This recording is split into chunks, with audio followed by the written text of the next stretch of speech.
Yeah.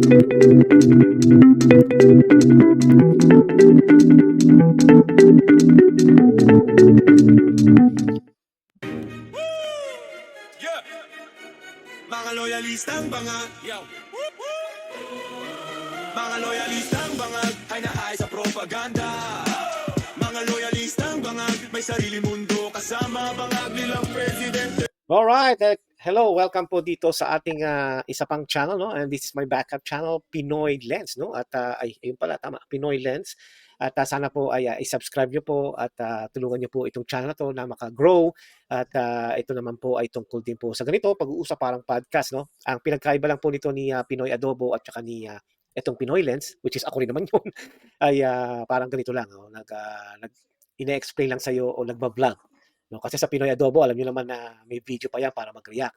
Dito parang kung ano yung talagang gusto kong sabihin sa inyo. Okay? At again, subscribe kayo at mag-comment kayo para pwede natin sagutin. And who knows, baka tayo po ay mag-live din in the next couple of weeks. I don't know, I'm not sure yet at this is tinetesting ko lang to. Pero yung sasabihin ko sa inyo, hindi testing at ito po ay totoo. But anyway, before we continue, I just want to say hi po sa ating mga kababayang OFWs at siyempre po dyan sa Pilipinas, no? Ang ating po mga kapitbahay, Pilipino sa Pilipinas. Kamusta po kayo?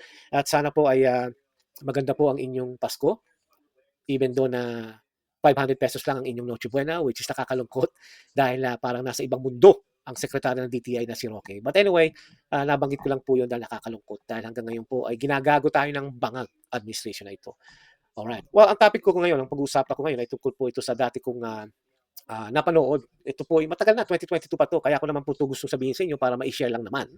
Kung ayaw nyo, wala tayong magagawa. But anyway, itong taong to, sinabi niya naman na hindi naman talaga siya talagang vlogger or parang once in a while nagbablog siya. Kasi wala na, hinanap ko na to sa YouTube, hindi ko na makita kahit sa Facebook eh. Ang masakit, hindi ko naman kasi siya ni-record noon. At ito yung tipong bagay na yung time na nanalo ang unit team, tuwan-tuwa tayo at nakita nyo naman siguro ang aking mga pictures sa Facebook, no? Sa Pinoy Adobo Reaction na page sa Facebook, ay yung tuwan-tuwa at saka overwhelmed. And hindi po tayo gumingiwi, baka sabihin nyo, gumingiwi ka rin eh. Hindi, dry. Dahil malamig po rito ngayon sa Washington. Anyway, kaya ako gusto pong banggit itong quick, ay sinabi ko po sa inyo noon, o nabanggit ko na po sa mga vlog ko ito na may isang nag-live streaming yata siya o nag-record na an hour. I think it's an hour ago if I wasn't mistaken. Kasi noong time na yun, nagbabrowse ako ng mga balita sa Pilipinas tungkol po sa pagkapanalo nga ng unit team. And then suddenly nag-pop out to sa aking page at sinabi ko, ano to? Tapos tinignan ko at sabi niya nga, siya ay taga sa California. So sabi ko, okay, di ako naman nagka-interest at ang style niya is parang mukha pa siyang matanda sa akin at nakabini, I guess time na yun. Hindi ko lang, malamig pa yata noong time na. I think yeah, it's May, malamig pa rin dito noon.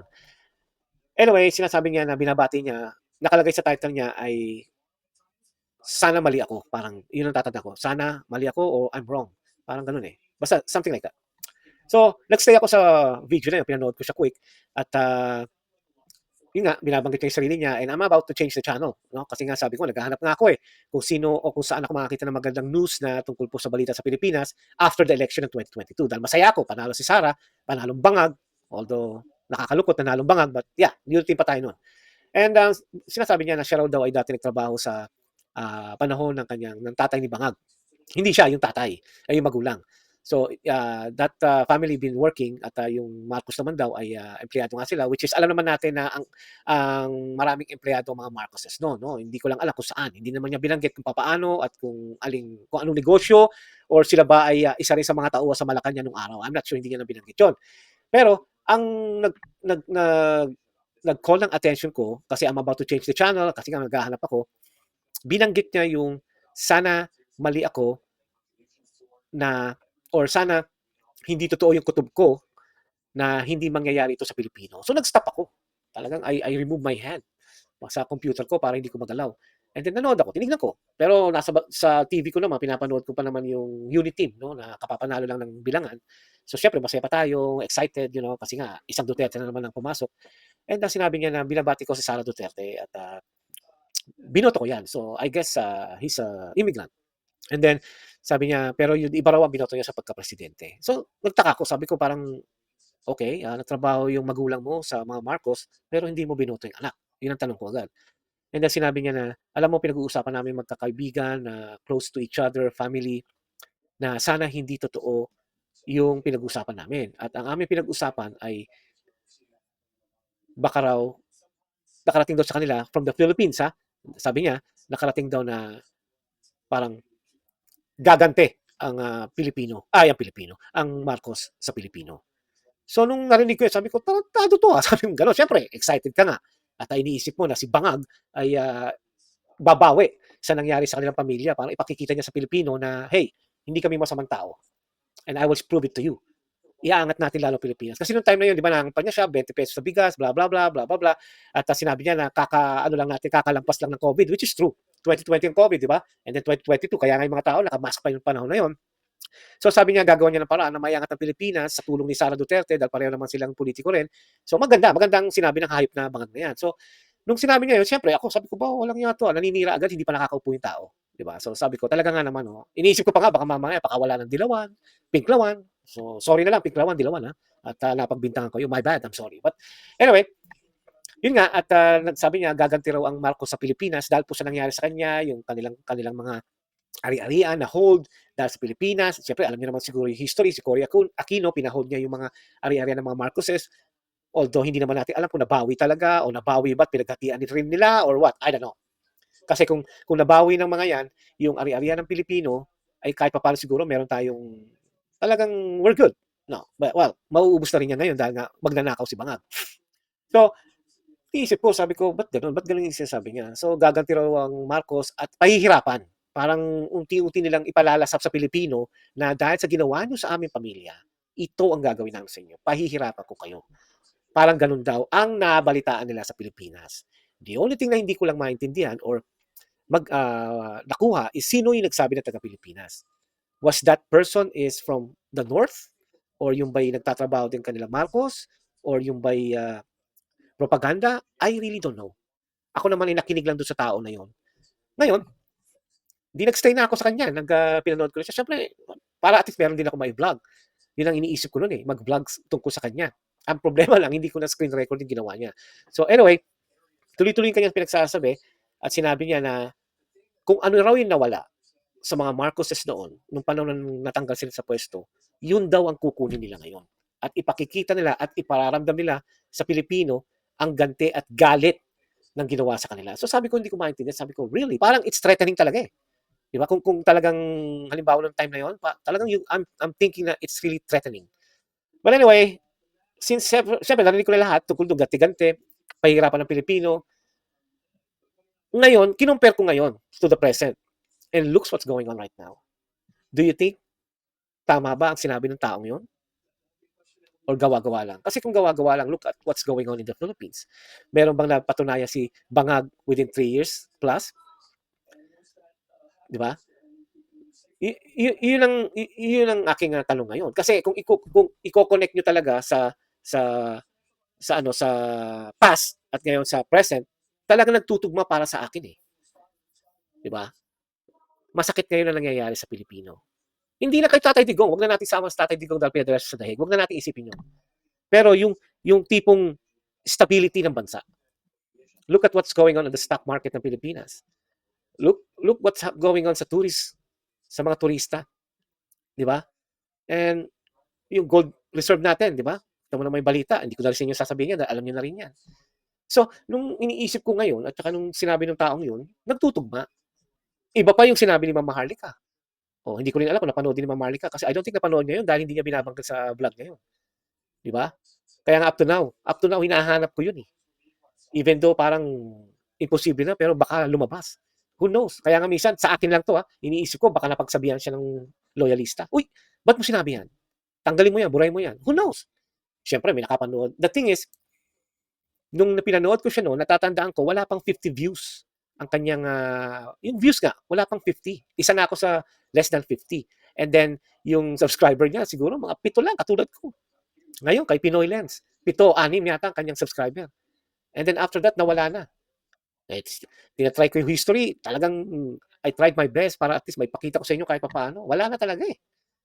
So, yung taong yun, para sa akin, parang totoo. Yung kanyang nararamdaman na sana ay mali siya, hindi. Tama siya. Na ang isang bangag, Oh, by the way, hindi niya nga pa binanggit doon na ang si Bangag ay adik. I don't know, siguro nakalimutan niya na dahil kasi the way he talk parang ano pa siya, parang hindi siya komportable pero he said it, 'di ba? 'Yun ang nangyari. And ngayon nga sa nangyayari sa Pilipinas, you can tell. Kita mo si Lisa Marcos mata pobre. Yung mga anak ganyan din. Si Bangag ayaw na makikipaghalubilo. Ganyan ang adik. Ayaw na makikipaghalubilo lagi sa mga tao kasi na parang nai-stress. So, all I can say right now before we end this conversation, itong talk ay parang mukhang totoo. And it's really happening and I don't know how long before it happened. Kasi kita nyo naman, kung sino man yung napapansin ko, kung sino talaga yung mahal ng Pilipino at pinakikita sa gobyernong ito, ay binabanatan nila at kinakawawa nila. And that's Sara Duterte.